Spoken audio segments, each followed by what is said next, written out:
नमस्ते। कभी ऐसा महसूस हुआ है कि सुबह उठते ही ऑफिस जाने के नाम से पेट में कुछ अजीब सा होने लगता है? हाँ, ये बहुत आम बात है कई लोगों के लिए। वही ऑफिस की पॉलिटिक्स, वो माहौल, क्या ये सब आपकी मेंटल पीस छीन रहा है? अगर हाँ, तो आप अकेले नहीं हैं। आज हम इसी पर बात कर रहे हैं।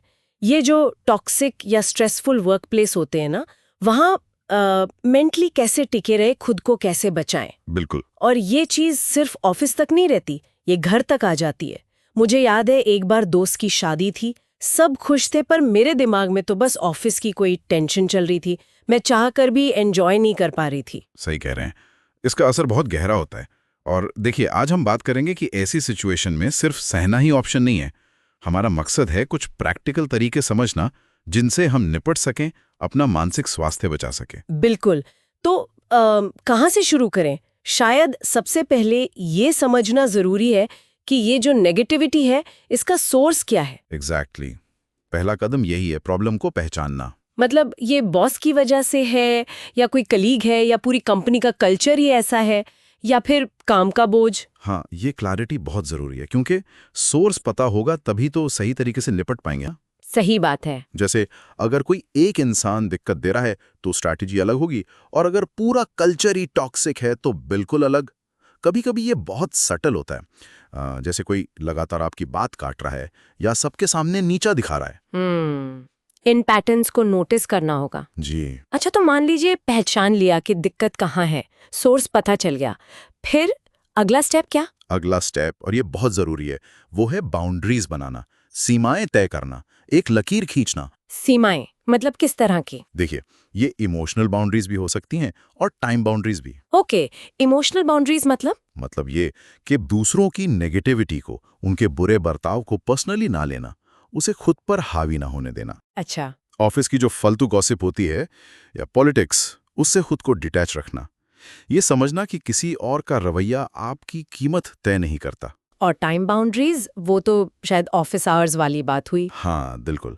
ऑफिस का काम ऑफिस में छोड़ना, तय करना कि एक निश्चित समय के बाद आप ऑफिस ईमेल्स या मैसेजेस चेक नहीं करेंगे। मैंने कोशिश की है वो ऑफिस वाले व्हाट्सएप ग्रुप्स को शाम के बाद म्यूट करने की। क्या ये भी उसी में आएगा? हाँ हाँ, बिल्कुल आएगा। ये छोटे कदम लगते हैं, पर आपकी मेंटल एनर्जी बचाने के लिए ये क्रिटिकल है। जब आप काम के बाद डिस्कनेक्ट करते हैं ना, तो आप अपने दिमाग को रेस्ट और रिचार्ज का मौका देते हैं, अपनी पर्सनल स्पेस रिक्लेम करते हैं। ये तो हुई बाउंड्रीज की बात, लेकिन ऑफिस में रहते हुए क्या करें जब चारों तरफ वही माहौल है, नेगेटिविटी है? काम पर फोकस कैसे करें? मुश्किल तो होता है, मानता हूं, लेकिन यहीं पर तीसरी स्ट्रैटेजी काम आती है। अपना फोकस उस चीज पर लगाएं जो आपके कंट्रोल में है। मतलब आपका काम, आपकी जिम्मेदारियां। आप शायद माहौल को एकदम से नहीं बदल सकते, ठीक है? हाँ, वो तो है। पर आप अपने काम की क्वालिटी पर, अपने टास्क पूरे करने पर, इस पर तो फोकस कर ही सकते हैं।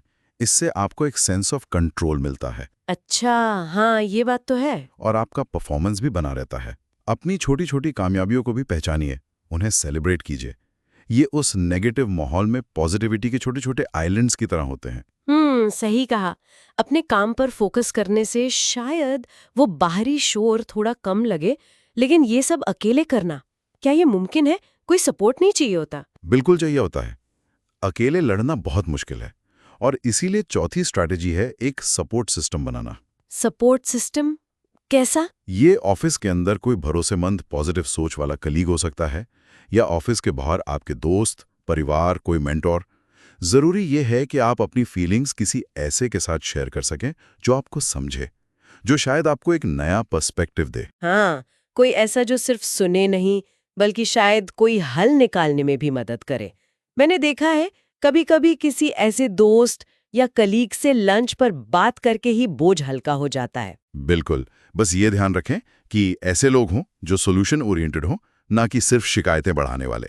सही। अब आते हैं पांचवी स्ट्रैटेजी पर, जिसे लोग अक्सर स्ट्रेस में सबसे पहले इग्नोर कर देते हैं। क्या है वो? अपना ख्याल रखना, सेल्फ केयर। ओ हाँ, ये तो सबसे पहले पीछे छूट जाता है। बिल्कुल, जबकि ये सबसे ज्यादा जरूरी है।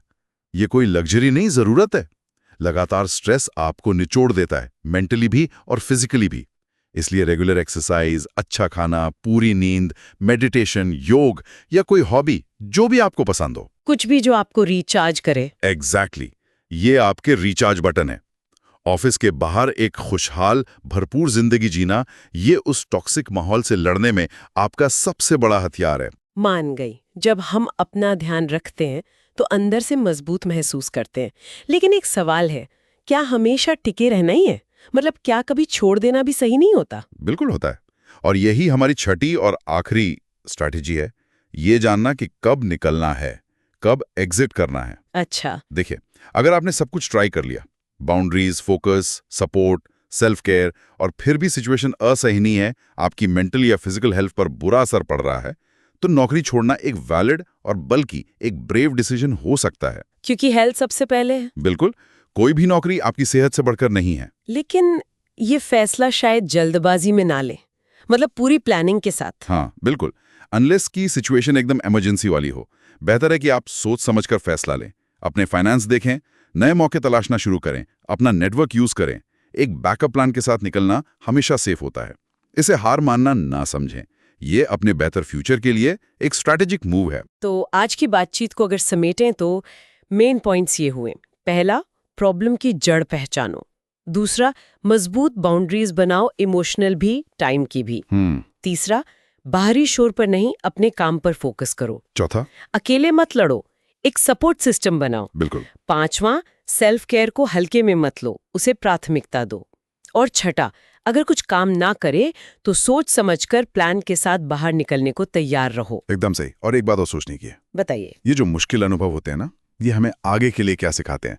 हम इनसे सीखकर भविष्य में कैसे सिर्फ नौकरी नहीं बल्कि एक हेल्दी वर्क एनवायरनमेंट चुन सकते हैं। ये अनुभव हमारी प्रायोरिटीज को क्लियर कर सकता है। बिल्कुल सही कहा, ये एक जरूरी सबक हो सकता है।